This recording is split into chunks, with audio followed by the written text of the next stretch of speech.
大家好啊，我係周哥啊。咁呢期視頻呢，我哋就嚟到咗中山主城區石岐奇觀悅來嘅呢個項目啦。咁點解呢個項目呢，我哋要分享呢？咁啊，第一個啦，石岐我哋了解嘅應該都知道啦，喺成個中山人口密度最高嘅一個區啦，而且呢，整個區域其實佔地唔大嘅。喺呢個佔地唔大嘅一個地方嘅主城區呢，其實仲有一個連100畝片區嘅一個土地嘅住宅，佢其實包括咗有別墅啦，有住宅啦，咁。呢個地方呢個樓盤咧，其實佢就屬係比較罕見啦。其實可以講係之後咧，係主城區有咁大嘅連片嘅土地咧，係會比較可以講係冇㗎啦嚇。1.5超低嘅容積率啦，確保咗超寬嘅樓間距同埋寧靜嘅社區生活環境啦。園林泳池車庫外立面咧都係眼見為實嘅。樓盤距離城市嘅主幹道，譬如話南外環啦、博愛路啦，大概係500米啫。大概5分鐘咧可以接駁中陽高速嘅，係可以做到無縫連接大灣區1小時優質生活圈咯。其實如果我哋係關注一啲好房子啦，同埋對自己嘅生活要求比較高嘅觀眾朋友呢，咁呢期視頻呢個樓盤呢，大家一定要了解下啦嚇。其實頭先講到呢，除咗佢嘅容積率低之外呢，其實仲有點樣呢？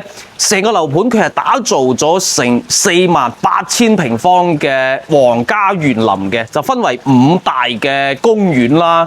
其實就包括咗有萌寵公園啦、童趣公園啦、商業藝術公園啦、養韻公園嘅觀星公園嘅5大主題樂園。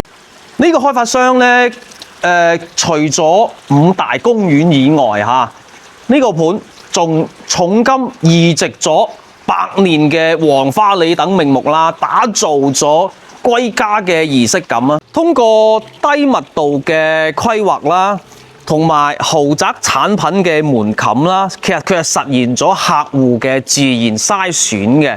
呢個小區呢，佢係唔單園林嘅品質比較高啦，其實仲有一群高品質同頻嘅鄰里關係。咁咧，我哋而家咧就嚟到咗樣板間呢度啊。呢個樣板間嘅面積咧係148平方嘅，咁佢嘅實用率咧係去到咗120%嘅，做咗3間房啦。咁大家睇翻而家嘅廚房啦嚇，廚房呢度咧有一大亮點嘅就係呢個位置，而家咧係做咗中西結合嘅一個廚房啦。其實佢係一間房嚟嘅，如果有需要咧，可以做一間房做書房咧，冇問題嘅。